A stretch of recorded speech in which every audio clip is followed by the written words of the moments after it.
You know, for many, many years, Kailua has always had times when we had ministers come for a short while and leave, or we had gaps of time where we had no minister.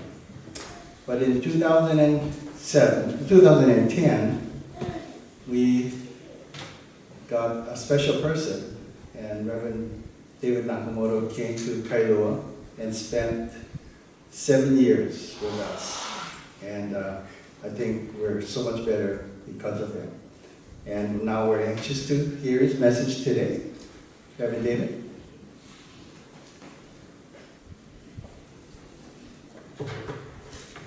Okay, can we put our hands together in Gassho for aspiration? The primal vow was established out of deep compassion for us who cannot become free from the bondage of birth and death through any religious practice due to the abundance of blind passion. Said by Shinran Shoni, Namo Amitabha. Good morning and Happy New Year. It's really nice to see you again. And it just reminded me, I started in 2010, yeah. But it seems so short. I feel like, it's just a flicker of time. I thought about why I miss you folks a lot. And I guess I begin to realize that I was given the opportunity to experience learning and developing as we together embrace the Dharma together. Yeah? And you, the Sangha, have enriched my life as well as enriching lives of others. So I thank you very much. So is this not what embracing the Dharma about? Yeah? Learning, growing as we develop our awareness in the light of Buddha's compassion. And when we sang that song in Amida's Embrace, and that's sung at funerals. But we're alive. But we embrace for the Buddha when we are alive. And she talks about being in the Pure Land, in the here and now. Yeah? We are, that's what this teaching is about. Living in the life of the Pure Land here, right now. Yeah.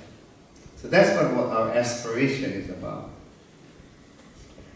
So as I listen to the Dharma, there was a Dharma talk that I listened to not too long ago, and the word Okage-sama came out. And of course you all know that it's the gratitude we feel for the support from others. But what's interesting about this word is in the Okage-sama, the kage of the word Okage-sama means shadow, and in Japanese. And in Buddhism, we speak to Amida Buddha's light that illuminates our darkness, or the bonno, the foolish passions. And we are grateful for Amida's compassionate light that points the way toward truth or reality. So our continued journey on awareness is in being embraced by this light, in discovering the truth or reality of who we are. We encounter an experience in our life on this journey. And we give thanks for being enriched by the Buddha's compassion. So as we continue this journey of awareness, we can begin to realize that there are many conditions that have impacted my life, many conditions. And so I think about the interdependent nature of life itself, and that as it's brought on my journey of life. And I believe we can catch glimpses of this kind of awareness at times. So I was watching this movie, and maybe you folks have seen this movie. It's called The Life of Pi. You probably have read the book, but it was, to me, a fascinating movie. And in it, I got, it impacted me a certain way. So I wanted to share this with you. The story is told about this man's early experience, who later had a family that he cherishes. And at this young age, around his late teens, I think it was, and P, the young man is called, he's with his family, and they owned a zoo, and but they gave up the zoo, and they were bringing back the animals on this cargo ship that they were going to take to another country. And this ship encounters this storm, and the ship begins to capsize. And P finds himself put in a lifeboat, and they drop it into the ocean. And at the same time, these animals jump on the lifeboat with him. There's this fierce Belgian tiger, there's a wounded zebra, and there's this hyena, a wild hyena, and then there's also this orangutan. So suddenly, as he's going into the boat, he sees the boat capsize, the whole cargo ship, and he watches helplessly as his family perish. Yeah?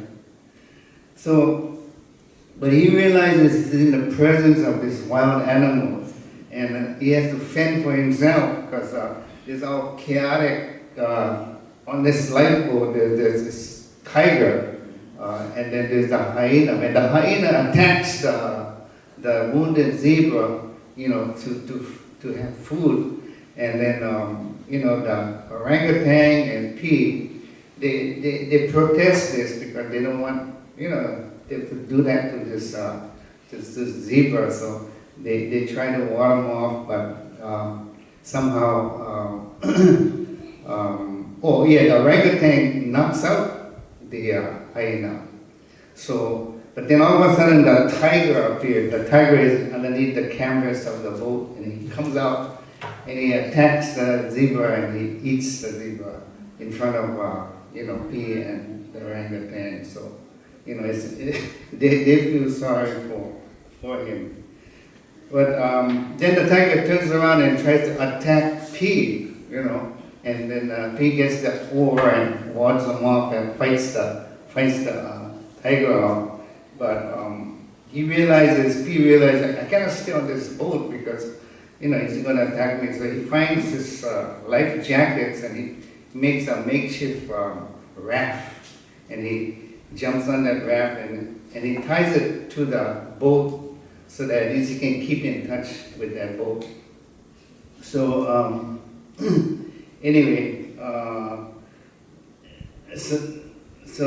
but the orangutan dies because he's kind of dehydrated and doesn't have food. And this tiger, this movie is amazing because you can see a school of fish. It looked like mahi-mahi, jumping up and down. And I had an experience with that. My friend and I were on this boat outside of Hawaii Kai, and we saw a school of mahi-mahi. And my friend actually took off his shirt. He was going to jump in there. I said, you ain't going to catch nothing. But the tiger did the same thing. He jumped in. And then he realized, I cannot catch anything. But then he's off of the boat, and then the boat, he cannot get back on the rowboat, and he's going like this, for dear life. And then he realizes, now, this tiger is trying to attack and kill me, and now I'm going to get him, so he finds a hatchet, and he's ready to kill this tiger who's been his menace. So just about that, when he makes a big crack, and then he stops. He says, I cannot kill this tiger. So he puts the hatchet down. Then he finds a platform and he puts it on the side of the boat. And the tiger jumps back onto the boat. So now he finds some food actually on the lifeboat underneath the canvas. He finds some canned food, and then he finds a flotation, what do you call it? Conversion, saltwater conversion device, and he makes water. So, and he gives some to the tiger. And so finally, P, he learns the food resources are gone, but he starts getting, figuring out how to catch fish, and he has a little net thing, and he catches this one big mahi-mahi comes into his net, and he actually kills the mahi-mahi. Oh, wow. I feel really badly that I killed it, but he's able to cut up the fish, and he dries it so that he can have extra food. So now with that in mind, he said, well, I gotta take a stand with that tiger. He's on the boat and I'm over here, and I'm gonna figure out how I can deal with him. So he takes his dried fish and he has a long stick, and he trains him, like he throws the fish there, and then, okay, wherever I throw the fish, the tiger has to learn to go where I throw the fish. So in that sense, he's kind of taking the control. And finally, although this tiger is resisting, the tiger listens to him. So he goes under when he says, go under the canvas, he goes. So there you have a developing kind of a relationship that has, and he can actually, control his situation. But anyway, so they're actually floating in this aimlessly in this boat for now several weeks, and they're tired. The tiger is very weak, and he notices that the tiger doesn't move, so he pours some water on his mouth, but it doesn't move. So P is trying to comfort the tiger, and then finally he puts the tiger's head on his lap, and this scene is very interesting, because here's this tiger who's trying to kill him, and now he's developed this kind of real concern for his well-being. So somehow the boat lands on an island, and they're able to be revived, and they regain their strength. But this island is not suitable for them, so they have to leave, but they got some fresh supplies, and they set off to back to hopefully to civilization. And just before they leave the island, the tiger had gone into the island for searching for food, but he calls, and I guess he named the tiger Parker. So he calls, and the tiger comes out and jumps on the boat. So I'm thinking here, this relationship that grew out of survivorship for themselves alone, but this developed into a realization that they both depended upon each other. Yeah? They came to the realization that they are in this together. Yeah? So finally they turn up on this inhabited land, and they're rescued by these people. So they brought back to a conventional life. So that's the end of the story. But see, the story is interesting because it's describing this nitty-gritty, really guts on the table kind of experience, so to speak. and the survivorship of fierce animals and this one young human being. But from that story, I could relate to my everyday living. You know, the story helped me to focus on my attention on the matter of interdependence. And as we travel on this journey of seeking awareness, I've come to the realization that our journey involves and impacts the relationship even with our loved ones. Yeah? With those we're close to, we can come into a competitive struggle. Yeah? Or perhaps we can call it the survivorship of the ego. Yeah? And its ever-demanding existence. And by the way, the relationship with someone like your own spouse, for example, yeah? For instance, can get into the guts on the table, heated kind of thing for sure. I'm sure you understand that. But basically we become blind to the fact that we are in this all together. Yeah? To recognize this is awareness that comes from the light of the Buddha's compassion.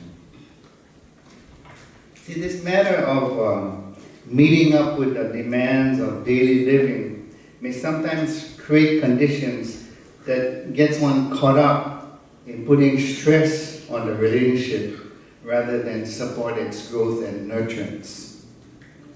The journey of awareness in grasping and understanding the nature of interdependence, or more easily explained in simple language that we are all in this together, is a difficult concept to grasp. Yeah? We need for ourselves to be grounded in who we are. It is understanding this that's foremost. See, the ego-centered, this true reality or truth that we are really in this together, it's really a difficult thing to see. The ego-centered person, me or you, is what this is all about. It is not about the other person or something outside of me. Yeah? Much of the time it involves an ego-driven thought that I'm right, I know better. And because of this, the truth is really difficult, a really difficult thing to see. And so, being embraced by the Buddha's compassion, we come to this awareness. And this journey of awareness is truly one that comes from our gratitude we feel for the illumination of Amida Buddha's compassionate light. So, as we look forward to the new year, with the Hongwanji slogan you saw on the calendar, change, harmony, accept differences. These present challenges for us, yeah? But it's about looking within ourselves. And so we are grateful to be embraced by Amida's compassionate light that opens the way. So Shinran, he expresses this whole thing, his gratitude in this way. And he says it like this: what a joy it is, with my heart and mind firmly rooted in the Buddha ground of the universal love. I let my thoughts and feelings flow into the Dharma ocean, which surpasses my comprehension. And so this, if we want to call it, all this stuff, it's hard to comprehend intellectually. It comes, he talks about, it surpasses our comprehension. So here, Shinran is only expressing the realization that our foolish nature is so difficult to realize. We are blind to this awareness. And yet, the light of compassion, which is beyond our comprehension, is there for us. What joy he feels, and the gratitude he feels here. And so, may I conclude this talk? May I share a New Year's wish by saying that may the new year bring countless opportunities for being enriched by the light of true compassion. So I just want to close by saying, Namo Amida. Namo.